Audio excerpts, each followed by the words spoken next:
God bless the Commonwealth of Pennsylvania.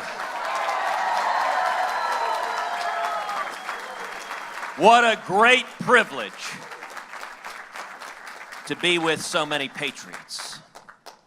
What a great privilege to be with so many lovers of liberty. And I love you too.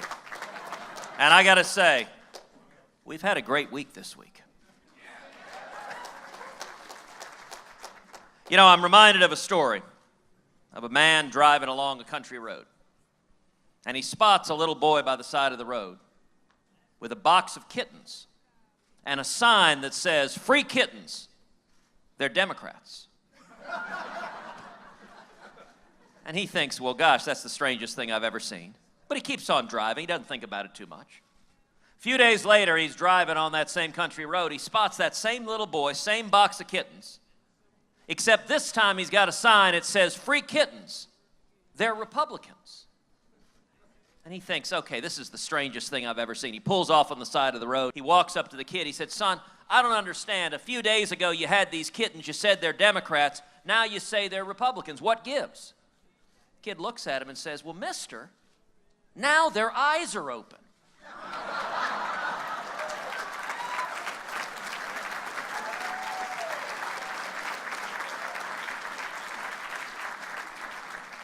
And I got to tell you, there are people's eyes opening all over this country. Listen, the reason we have come here today and gathered here today is America is in crisis. We are bankrupting our kids and grandkids. Our constitutional rights are under assault each and every day. And America has receded from leadership in the world. And yet I'm here today with a word of hope and encouragement. All across Pennsylvania and all across this country, people are waking up, and help is on the way.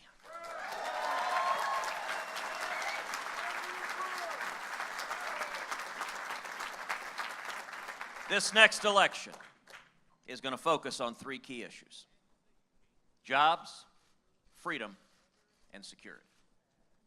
Let's talk about each of them. Let's start with jobs.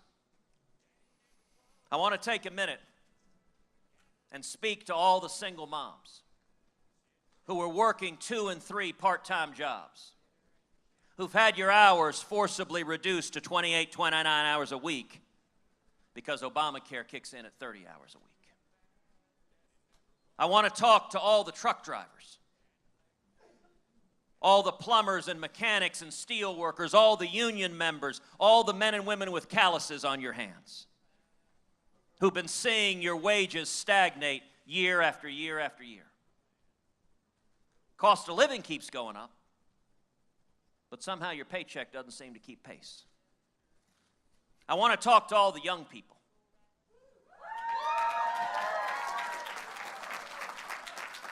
Coming out of school with student loans up to your eyeballs and scared, am I going to get a job? What does the future hold for me? And you know, the media tries to tell us this is as good as it gets. This is the new normal. Well, let me tell you, that is a complete and utter lie.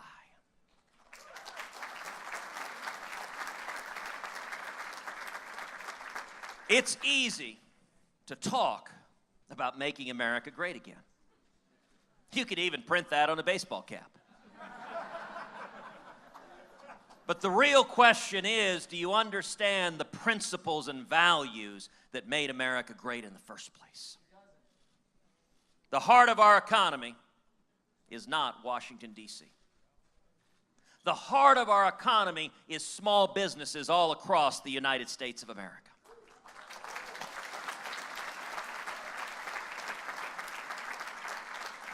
And if you want to unleash the economy, what you do is you take the boot of the federal government off the back of the necks of small businesses.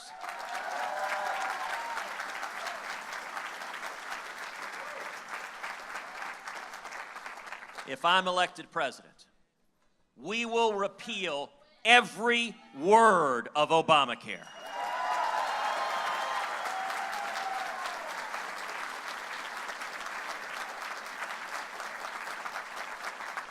We'll pass common sense health care reform that makes health insurance personal and portable and affordable and keeps government from coming in between us and our doctors.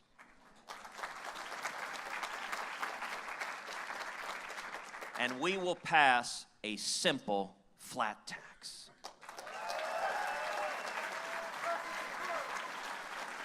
Where every American can fill out our taxes on a postcard.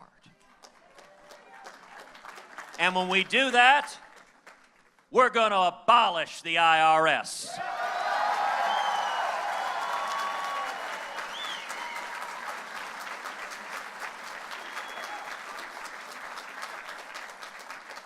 We're going to rein in the EPA.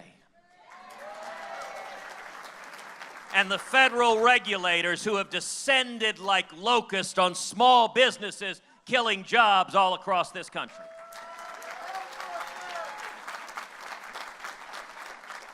Let me tell you, here in the state of Pennsylvania, Pennsylvania has become an energy state. Now, I'm a Texan. We know something about that. I'll tell you this, if Hillary Clinton or Bernie Sanders or some other socialist is elected president, you're going to see tens of thousands of Pennsylvanians losing their jobs in the coal industry, tens of thousands of Pennsylvanians losing their jobs in the oil and gas industry. You're going to see tens of thousands of Pennsylvanians out on the street because the federal government isn't looking out for them.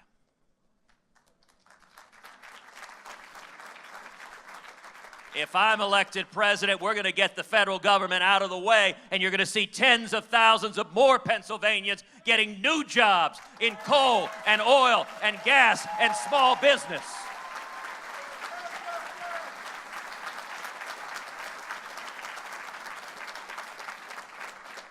And we're going to stop amnesty and secure the borders and end sanctuary cities and end welfare benefits for those here illegally. And let me tell you the effect of all that. We're going to see millions upon millions of new high-paying jobs. We're going to see jobs coming back to America, coming back from China, coming back from Mexico. We're going to see manufacturing jobs coming back to Pennsylvania. We're going to see wages rising for people all across this country. We're going to see young people coming out of school with 2, 3, 4, 5 job offers.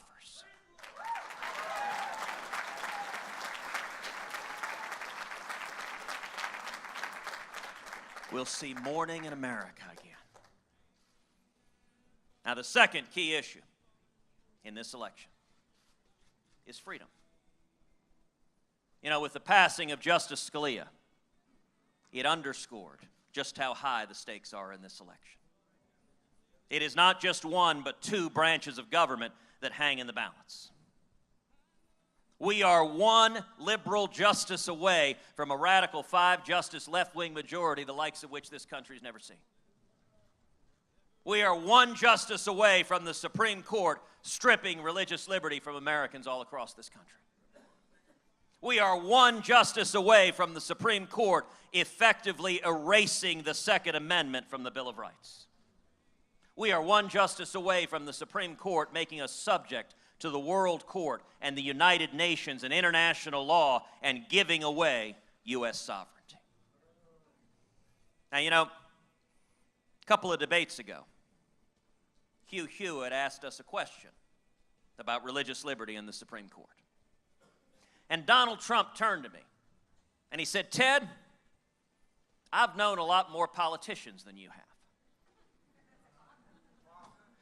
Well, in that, he is correct. Donald Trump has been supporting liberal Democrats for 40 years. I have no experience doing that.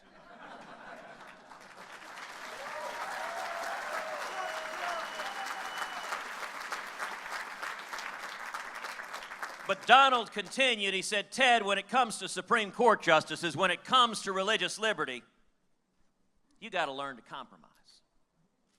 You got to learn to cut deals with Democrats and go along to get along." Well, let me be very, very clear to the men and women of Pennsylvania. I will not compromise away your religious liberty.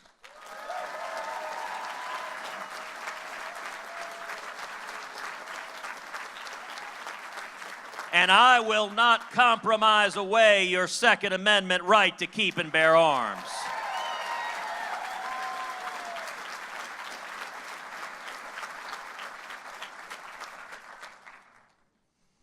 The third critical issue in this election is security. For 7 years, we've seen a president that abandons our friends and allies and that shows weakness and appeasement to our enemies. Again, 2 debates ago, Donald Trump explained if he were president, he would be neutral between Israel and the Palestinians. Well, let me be very, very clear. As president, I will not be neutral.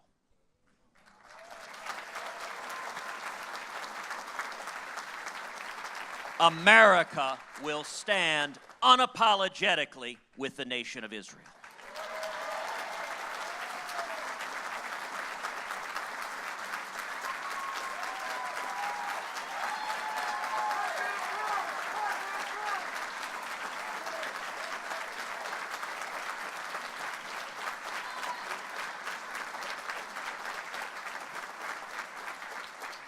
And you know, anyone who can't tell the difference between our friends and our enemies, anyone who can't tell the difference between Israel and Islamic terrorists who want to kill us, that raises real questions about their fitness and judgment to be commander-in-chief.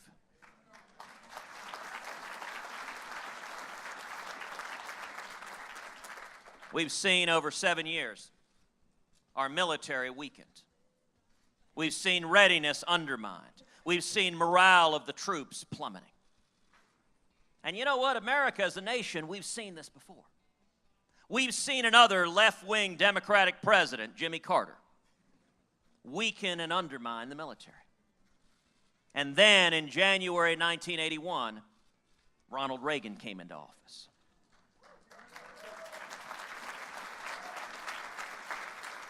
And what did Reagan do? Reagan cut taxes. He lifted regulations. We saw the economy take off, millions of new high-paying jobs that generated trillions in new government revenue. And Reagan used those trillions to rebuild the military, to bankrupt the Soviet Union, and to win the Cold War.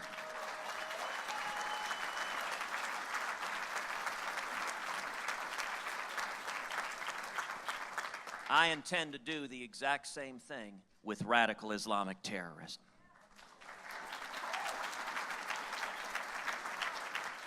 We're going to repeal Obamacare, pass a flat tax, pull back the regulators, stop amnesty, and we're going to see millions upon millions of new high-paying jobs. That's going to generate trillions in new government revenue, and we will use that revenue to rebuild this military so it remains the mightiest fighting force on the face of the planet.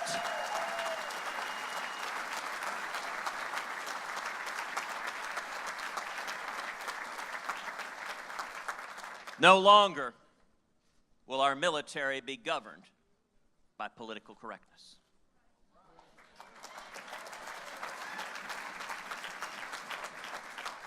You know, after every terror attack, whether Paris or Brussels or San Bernardino, President Obama over and over again goes on a national TV conference and refuses even to utter the words, radical Islamic terrorism. Instead, he lectures Americans on Islamophobia. Well, enough is enough.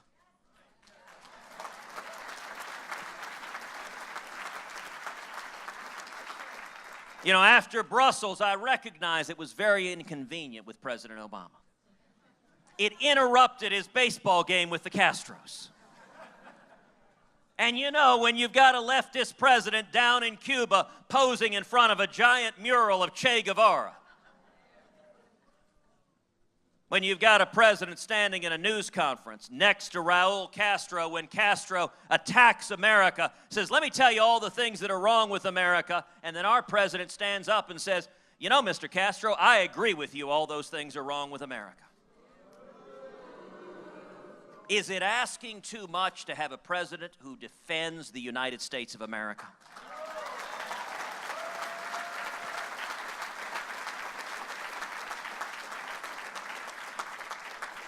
As president, we will defeat radical Islamic terrorism and we will utterly destroy ISIS.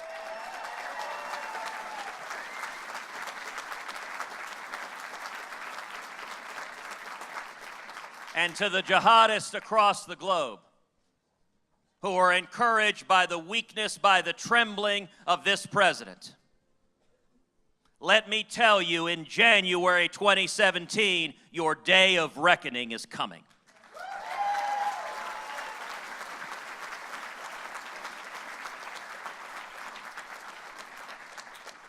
One of the saddest things we've seen over the last 7 years has been this president sending our fighting men and women into combat with rules of engagement so strict that their arms are tied behind their back, that they cannot fight, they cannot defeat the enemy, they cannot win.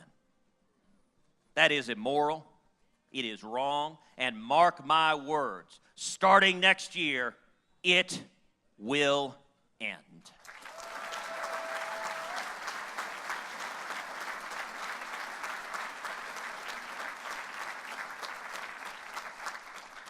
America has always been reluctant to use military force. We are slow to anger. But if and when military force is needed, we should use overwhelming force, kill the enemy, and then get the heck out.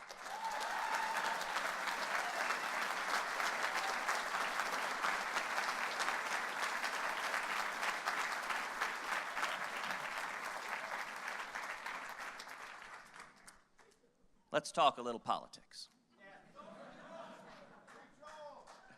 You know, a year ago, we started with 17 Republican candidates in the field.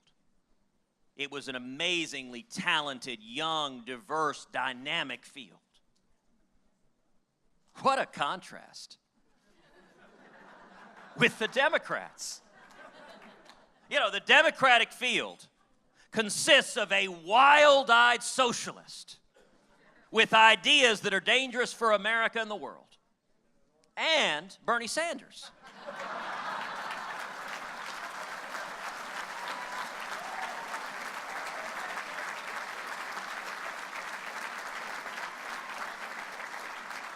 But we've seen through the course of this year, the primary do its job. The field is narrowed.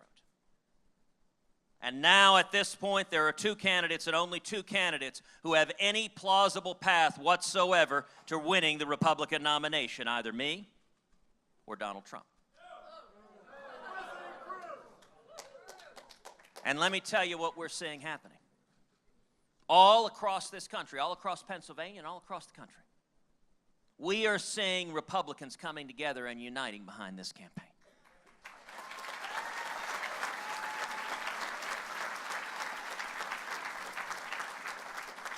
The 65 to 70% of Republicans who recognize that nominating Donald Trump would be a train wreck. And that's not fair to the train wrecks. Nominating Donald elects Hillary Clinton. Let me tell you how bad it was. A week ago, a new general election poll came out in the state of Utah. Utah, bright, bright red, conservative Utah. Hillary Clinton is beating Donald Trump in Utah. Now let me say, if the Republican can't carry the state of Utah, we are looking at a Walter Mondale level bloodbath. We're looking at losing the White House by double digit, losing the U.S. Senate, perhaps losing the House, losing races up and down the ticket, losing the Supreme Court for a generation, jeopardizing the Bill of Rights, and burying our kids in trillions more in debt and continued economic stagnation. That's what the stakes are. And the reason everyone is here is we don't want that to happen. We're not going to let that happen.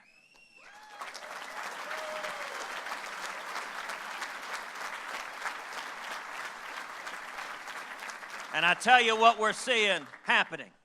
To date, our campaign has beaten Donald not once, not twice, not 3 times, but in 10 states all across this country.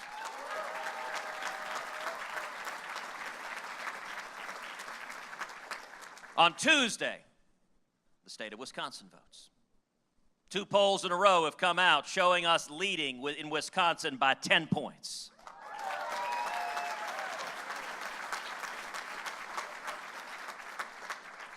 Just today, a report came out of the state of Colorado.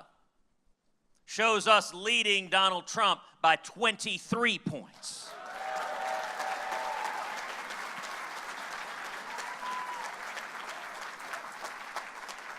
Just yesterday, the political prediction site 538 predicted that our campaign is likely to win the primary in the state of California.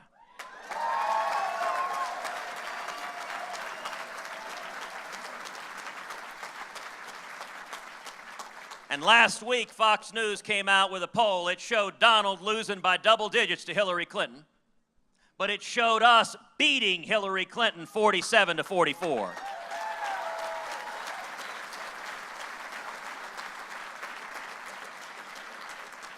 And let me tell you something in particular that was encouraging about that poll. Among young people, it showed us beating Hillary Clinton by 14 points among young people.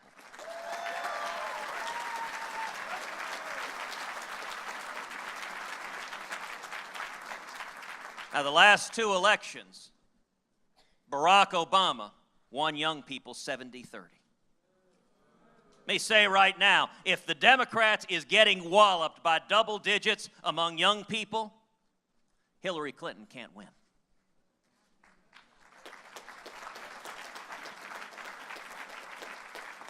Pennsylvania is a bellwether. The men and women gathered here, you're activists, you're leaders. You care about principle, you care about passion. You care about the Constitution and the Bill of Rights, you care about this nation. The battle in Pennsylvania is going to matter. It's going to make a difference, and our task is very, very simple. It is to unite the Republican Party.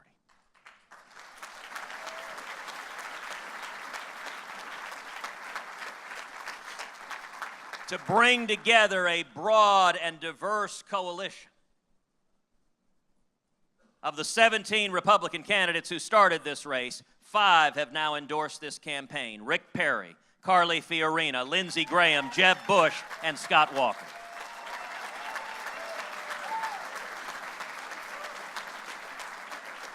When you throw Senator Mike Lee and Mark Levin into that mix,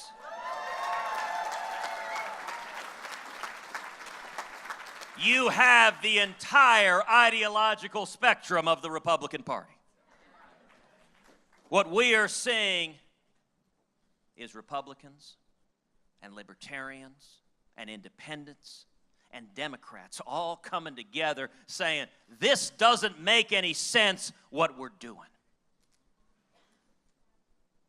And so what I want to ask of each of you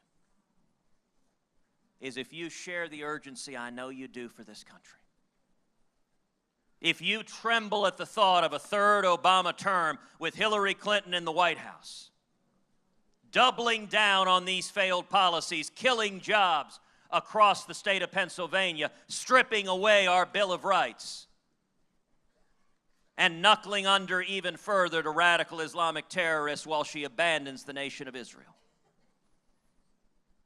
If you're not willing to let that happen, then I ask you to stand with us, to join with us, and to reach out to your friends, to your neighbors, to your loved ones, to everyone in Pennsylvania and say it's very, very simple. We stand united. We stand together.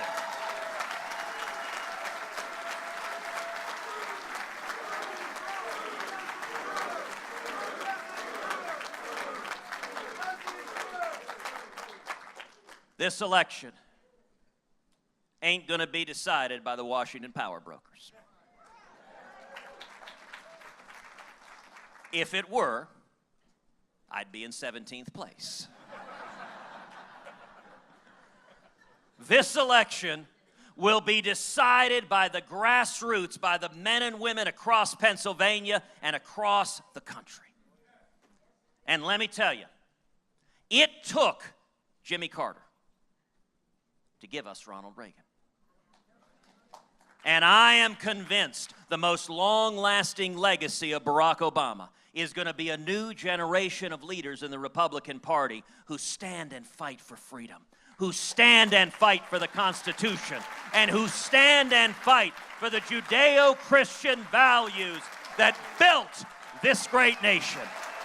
Thank you, and God bless you.